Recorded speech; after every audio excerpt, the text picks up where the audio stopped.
The Galactic Council's emergency session was going about as well as a chocolate teapot in a supernova. Representative Zix 427 of the Arachnid Confederation frantically waved 3 of their 8 appendages, while their remaining limbs typed furiously on their datapad. Absolutely unacceptable, they chittered, mandibles clicking in agitation. These humans are a menace to galactic stability. Did you know they actively seek out substances that cause them pain just to put them in their food? They call it spicy and claim to enjoy it. High Chancellor Melorix, a being composed primarily of crystalline structures and pure exasperation, emitted a weary pulse of blue light. Please, Representative, we've been over this. Their consumption habits, while disturbing, are not the primary concern. Oh really, Ambassador Plurb? A gelatinous mass of purple goo burbled through their translator. Then perhaps we should discuss how they expose themselves to toxic radiation just to make their food last longer. Or how about their habit of deliberately ingesting poison for recreation? They call it alcohol and gather in specialized establishments to consume it together. The council chamber erupted in horrified murmurs. A gaseous entity from the nebula cluster actually condensed slightly in shock. My fellow council members, High Chancellor Melorix chimed, their crystalline form resonating with authority, we must focus on the larger issue. These humans come from what our scientists classify as a Class 12 Deathworld. Their planet actively tries to kill them on a daily basis. A holographic display materialized in the center of the chamber, showing Earth in all its terrifying glory.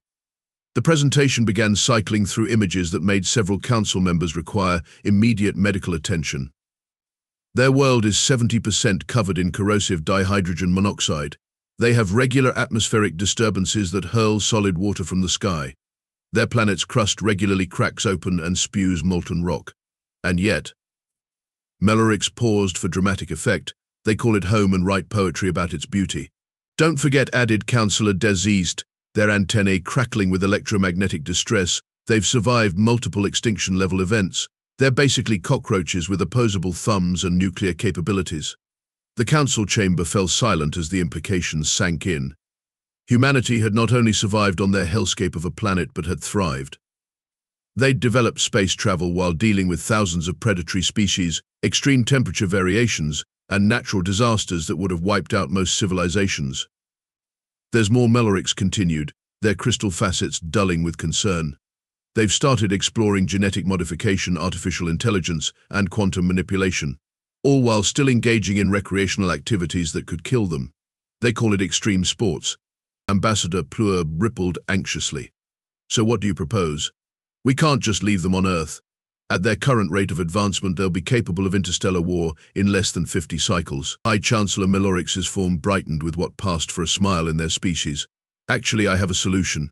There's a planet in the Outer Rim, recently discovered. We've classified it as a Class 15 Deathworld. Even humans couldn't possibly. Ah, interrupted Councillor Deathworld, you mean Terminus? The planet with atmosphere so thick it creates diamond storms, with predators the size of small moons. Precisely, Melorix's crystal structure gleamed with satisfaction. We exile them there. The environment will keep them in check, and they'll be too busy surviving to develop any further technology. It's perfect.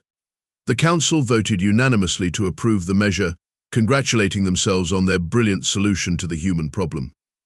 The relocation orders were drafted, and diplomatic channels were opened to present the humans with their new opportunity for colonial expansion. Not a single member of the council noticed the human representative's aide in the corner, trying desperately to keep a straight face as she recorded the entire proceedings.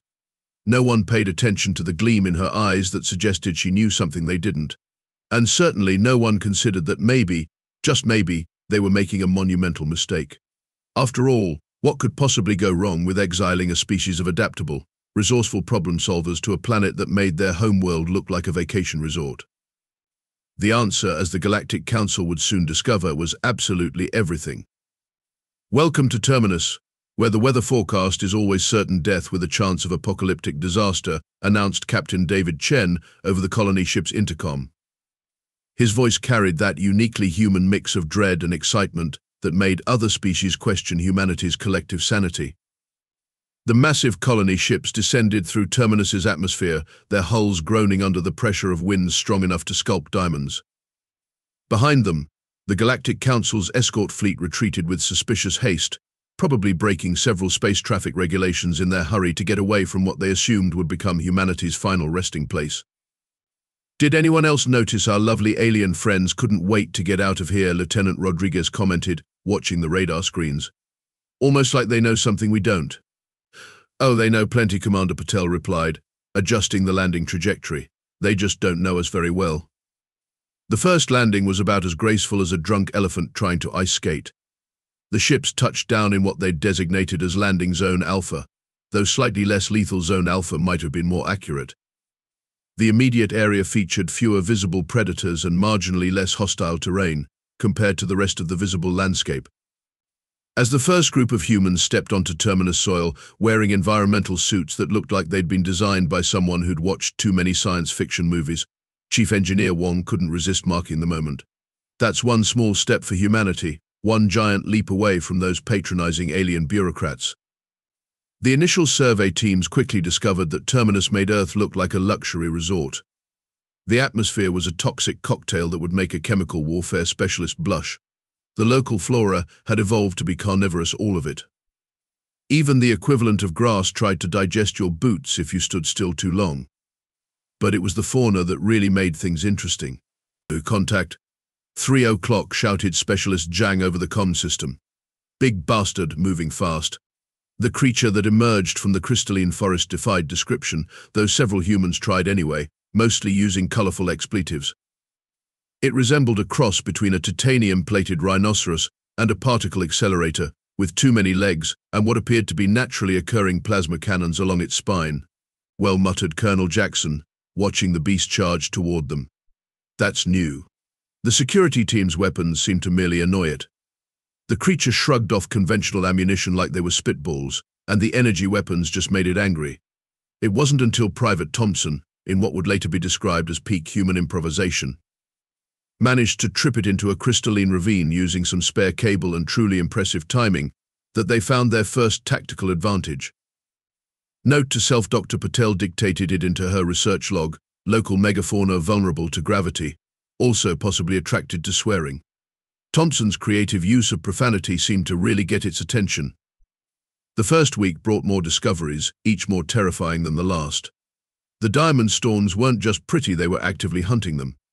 Somehow the crystalline formations had evolved rudimentary intelligence and saw the human settlers as particularly interesting toys to break. "Anyone else starting to think those council aliens might have had ulterior motives sending us here?" Lieutenant Rodriguez asked during an emergency shelter meeting, while outside their reinforced walls, a herd of what they'd started calling thunder tanks stampeded past. Commander Patel just grinned. "Oh, absolutely, they're trying to kill us. But here's the funny part: they sent us to exactly the kind of place that made humans what we are in the first place." The survival strategies developed at a pace that would have made evolution itself dizzy with admiration.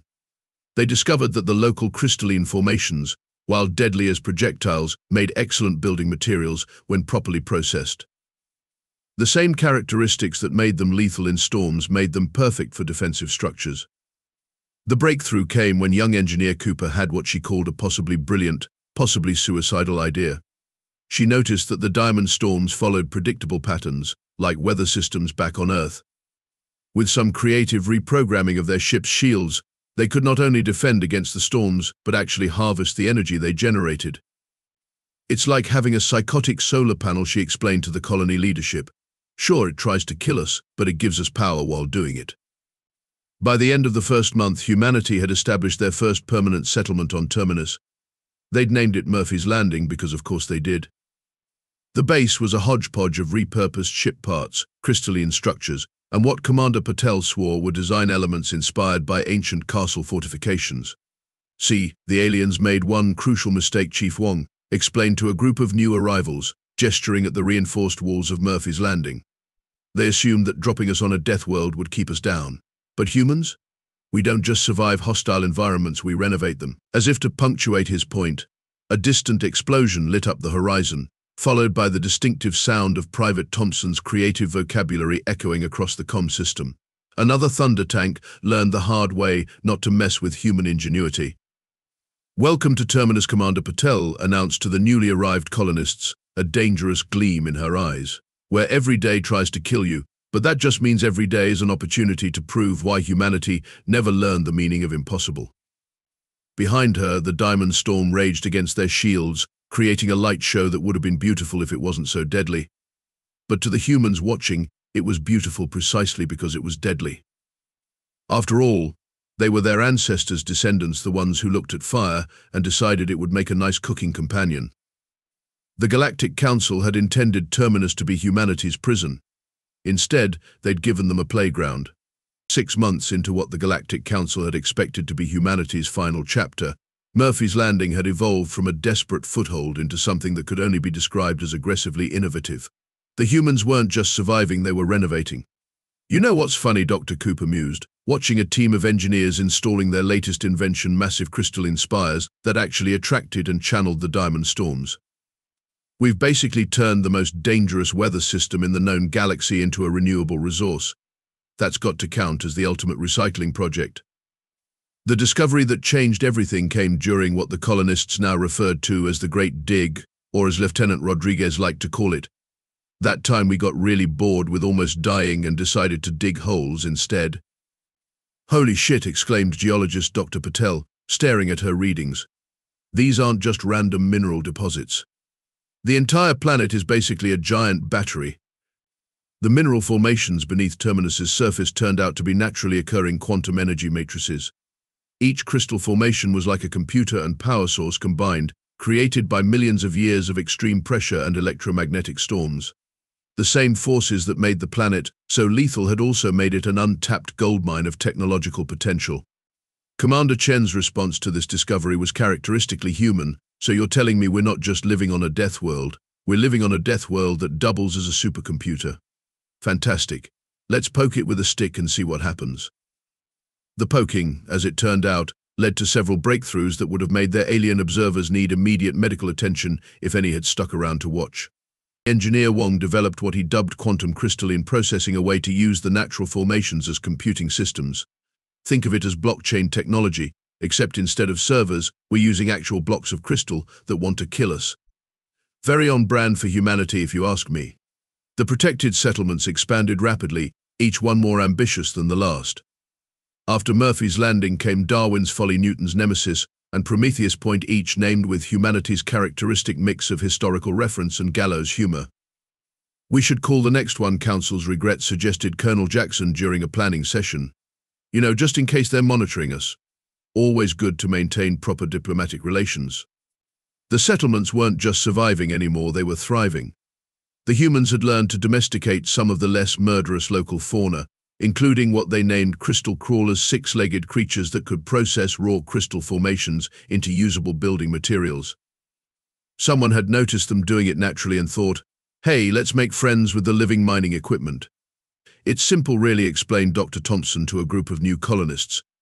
We feed them the crystals we don't want, they process them into the crystals we do want, and occasionally they try to eat our equipment. It's like having very large, very dangerous pets.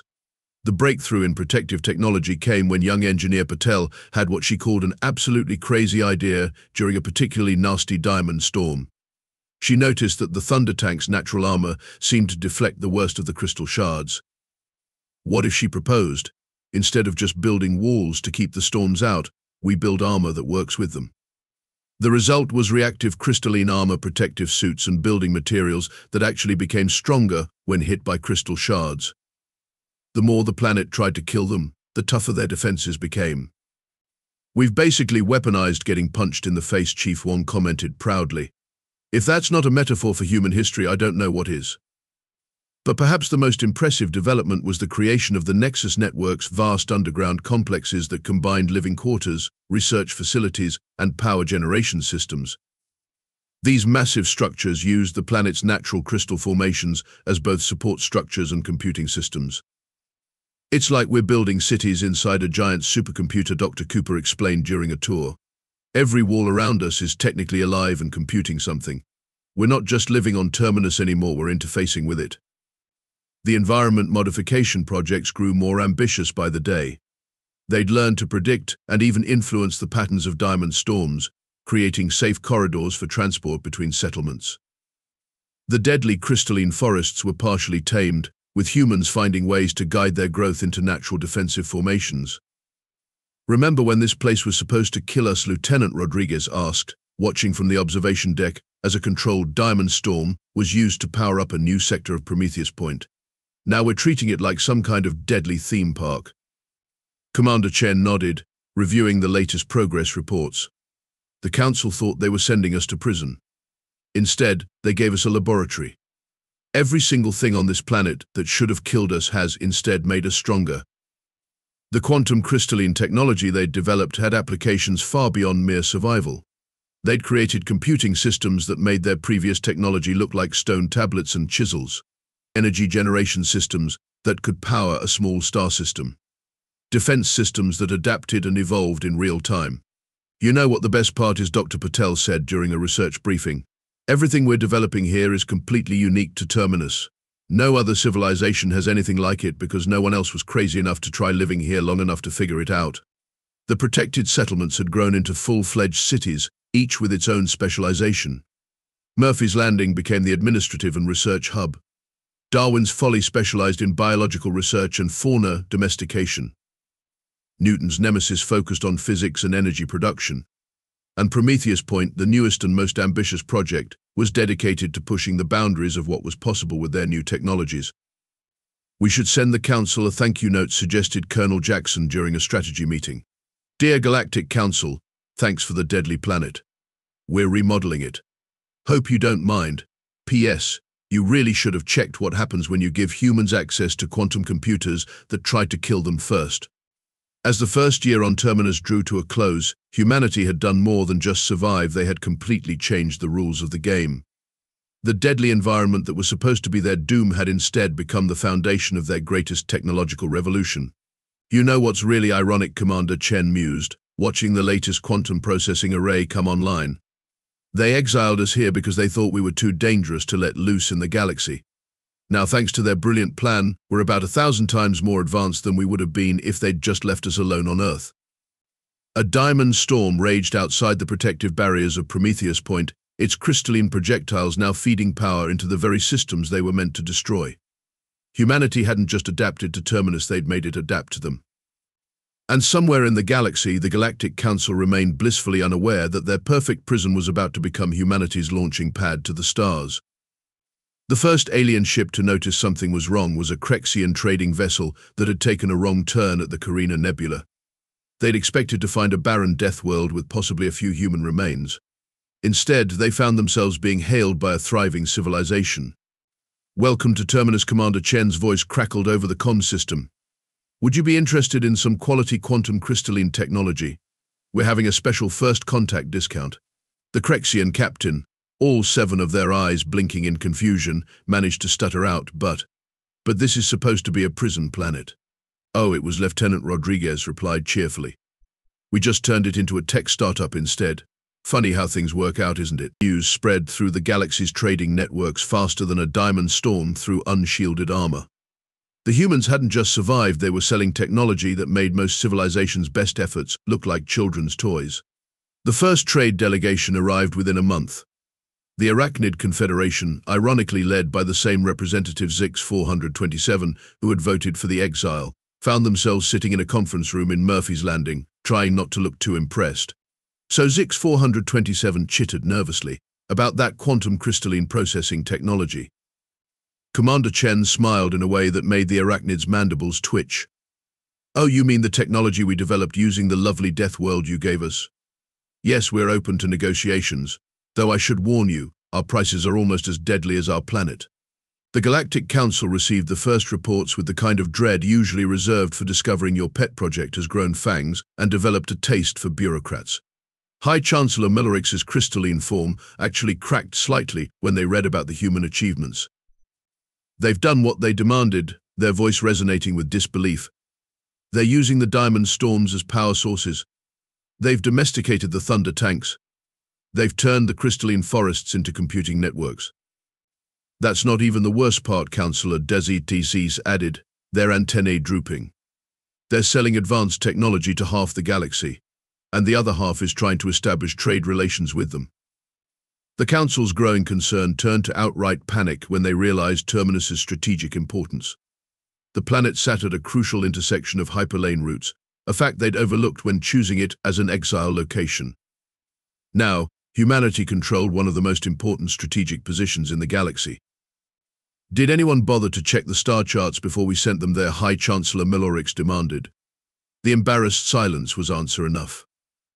Back on Terminus, the humans were thoroughly enjoying their newfound position of power.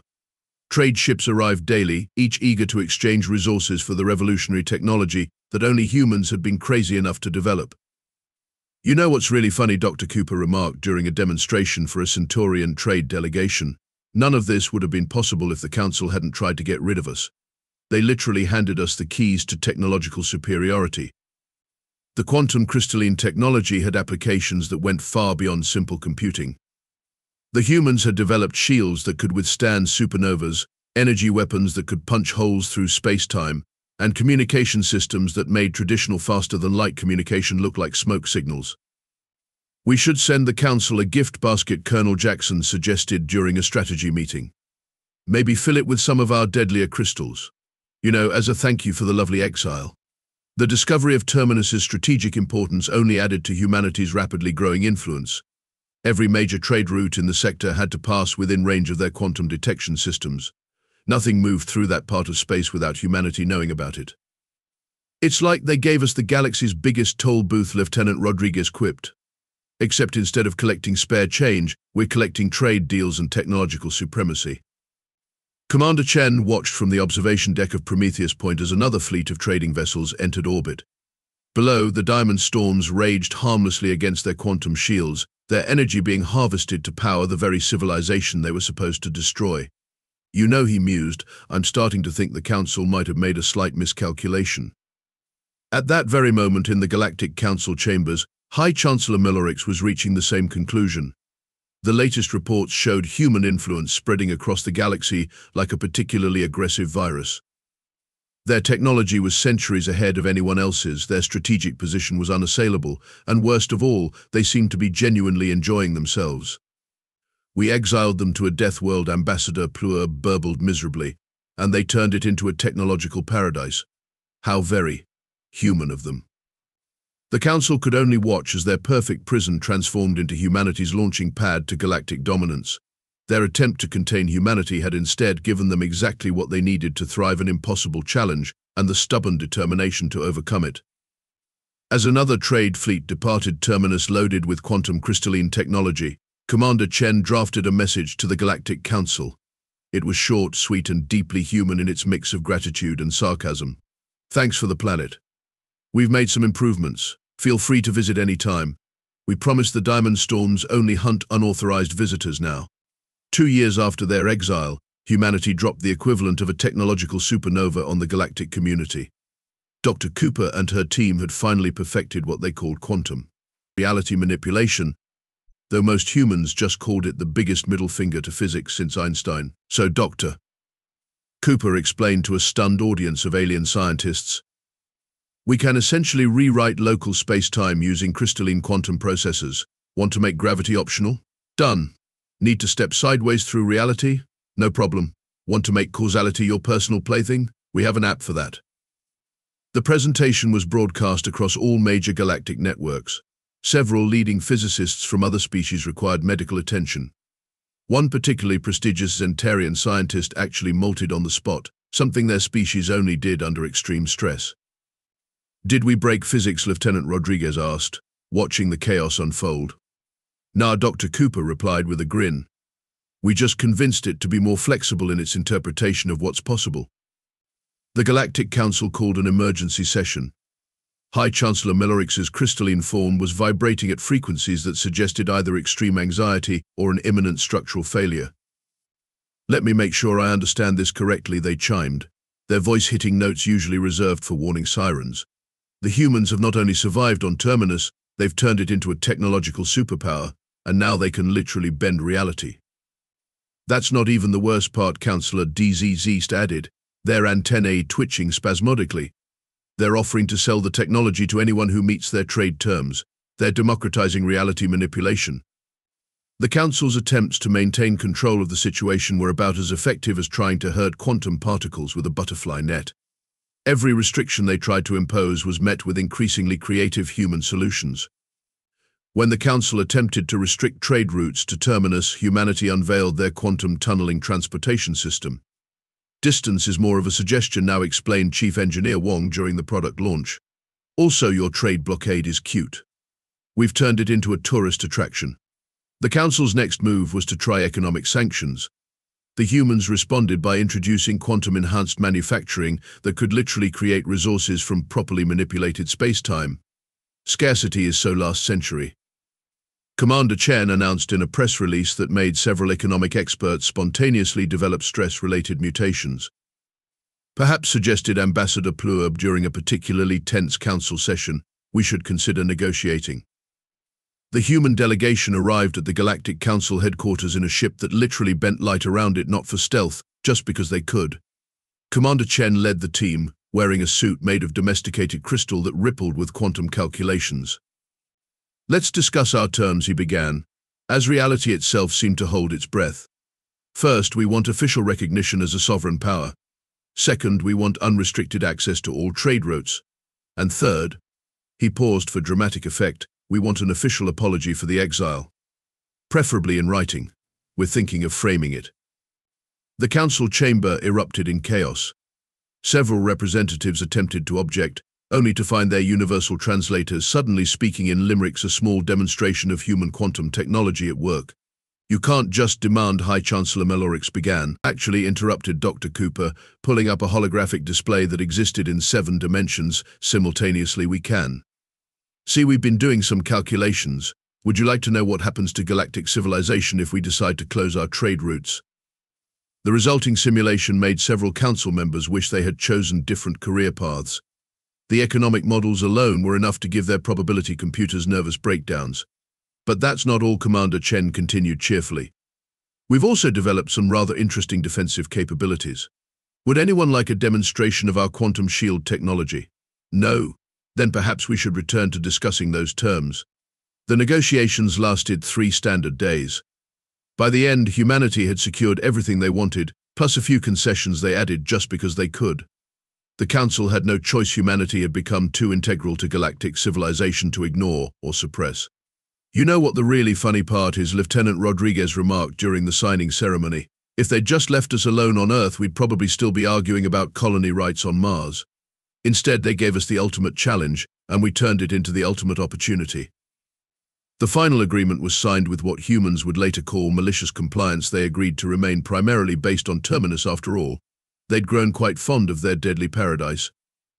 They agreed to share their technology, but only through properly negotiated trade deals. And they agreed to maintain peaceful relations with the Council, though their definition of peaceful included regular demonstrations of technological superiority just to keep everyone on their toes. "We should thank them," really, Commander Chen mused, watching the Council representatives sign the agreement with various appendages trembling. "They tried to exile us to a Deathworld, and instead they gave us exactly what humans do best, with an impossible situation to overcome." The signing ceremony was broadcast across the galaxy. Humans watched from their quantum-enhanced cities on Terminus, where diamond storms now danced in choreographed patterns for tourist attractions, and thunder tanks gave rides to visiting dignitaries. Dr. Cooper, standing at the heart of their quantum research facility in Prometheus Point, looked out over the crystalline landscape they had tamed and transformed. "You know what we should do next?" she asked, a dangerous gleam in her eyes. "We should offer to help them upgrade their planets. You know, as a gesture of goodwill." The collective shudder that ran through the Council at that suggestion was probably visible from orbit. In the end, the Council had to acknowledge a fundamental truth about humanity. Giving them a bigger challenge only made them more formidable. They had turned their prison into a paradise, their death sentence into technological supremacy, and their exile into the foundation of a new galactic power. "Next time you want to get rid of humans," Commander Chen advised the Council during his closing remarks, "maybe just ask us nicely to leave. It's probably safer for everyone involved."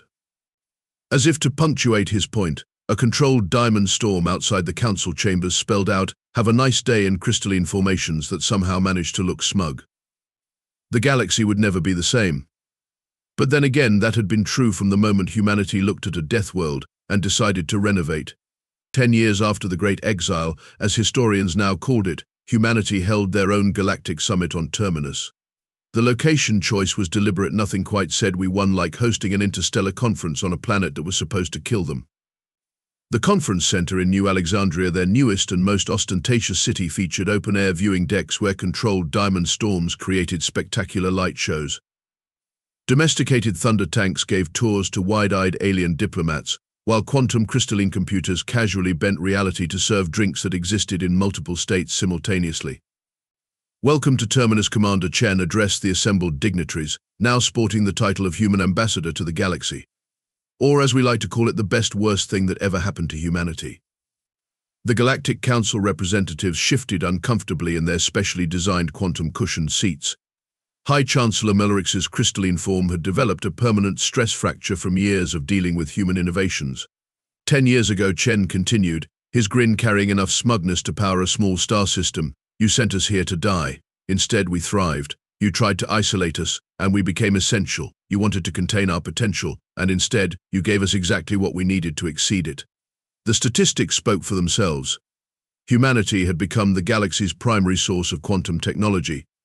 Their trade network spanned every major system. Their scientific advances had rewritten the fundamental understanding of physics, biology, and reality itself. But here's the real punchline, Dr. Cooper added, now heading the Quantum Reality Research Division. We're not keeping it to ourselves. Unlike some species I could mention, she paused meaningfully, we believe in sharing our knowledge, for a reasonable fee, of course. The new Galactic Charter was signed that day, with humanity taking their place as one of the primary powers. The irony was lost on no one. The species that had been exiled as too dangerous to join galactic civilization had become one of its cornerstone members. You know what the best part is, Lieutenant Rodriguez, now Fleet Commander Rodriguez, mused during the closing ceremonies. We're actually safer for the galaxy to deal with now than we were before. Nothing like turning a Deathworld into a paradise to teach you the value of responsible innovation. The Council's formal acknowledgement of their strategic oversight bureaucratic speak for massive mistake was encoded in quantum crystals and displayed prominently in every human settlement. Some said it glowed brighter whenever a council member was nearby, though that was probably just humans being humans. As for Terminus itself, the planet that was supposed to be humanity's tomb had become their greatest achievement. The deadly environment that should have destroyed them had instead inspired their greatest innovations. Every natural threat had been turned into an asset, every lethal feature transformed into a resource. We should start an exchange program, suggested Dr. Cooper during the final day of the summit. Other species could send their best and brightest to study here. After all, nothing teaches innovation quite like a planet that wants to kill you. The horrified expressions on the alien delegates' faces only made the humans grin wider. Commander Chen stood at the observation deck of New Alexandria, watching ships from across the galaxy dock at their quantum spaceports. Below, diamond storms danced through designated corridors, their deadly beauty now a tourist attraction. Thunder tanks dozed in their specially designed parks, occasionally giving rides to adventurous visitors. You know, he said to no one in particular, they really should have remembered one crucial thing about humans. What's that? Asked High Chancellor Melorix, who had finally learned to appreciate human irony. Never give someone who evolved on a Deathworld an even deadlier world to play with. We tend to get creative. As if in response, a quantum calculation rippled through the crystalline structures of the city, briefly making reality itself chuckle at the joke. The Great Exile had ended, but its consequences would echo through the galaxy forever. Humanity had not just survived, they had rewritten the rules of what was possible. And they did it all because someone thought sending them to a Deathworld was a good idea. Sometimes the best prison is the one that sets you free.